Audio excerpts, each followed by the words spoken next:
ตอนเช้าวันที่9มิถุนายน2026นี้สมาชิกสภาแห่งชาติประจำเขตเลือกตั้งที่3แขวงลงน้ำทาและคณะสมาชิกสภาประชาชนแขวงประจำเมืองลงน้ำทาได้ลงพบปะและจัดตั้งพันขยายโฆษณาเผยแพร่เนื้อไหนผลสำเร็จกองประชุมครั้งปฐมฤกษ์ของสภาแห่งชาติสุดที่10และสภาประชาชนแขวงสุดที่5อยู่บ้านเหลียงเหนือ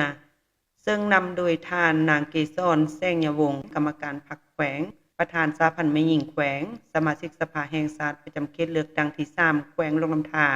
ท่านบุญคงพิมพ์ซ่อนกรรมการพรรคแขวงเลขาคณะบริหารงานพรรคเมืองหัวหน้าคณะสมาชิกสภาประชาชนแขวงประจำเขตเลือกตั้งเมืองลงน้ำทา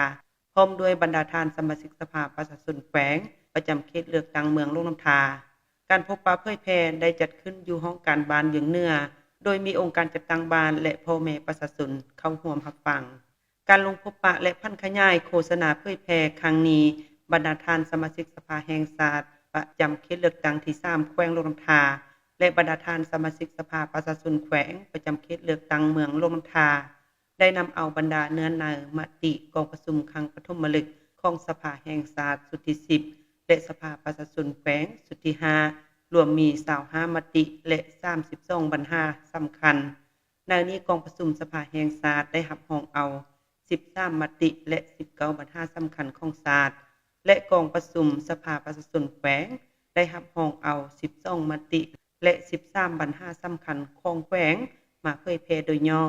ให้ผู้มีสิทธิ์เลือกตั้งรับรู้เข้าใจต่อแนวทางนโยบายของภาครัฐ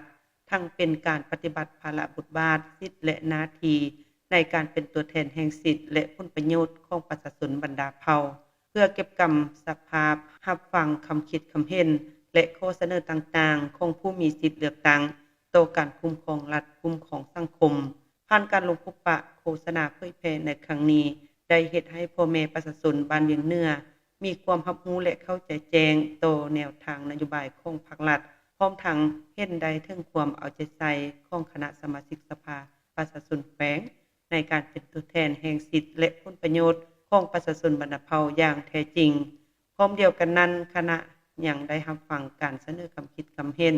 และความมุ่งมา่ปรารถนาของพ่อแม่ประชาชนเพื่อนำไปค้นคว้าพิจารณาและยุกยูการแก้ไขปัญหาต่างๆตามภาระบทบาทในขั้นต่อไป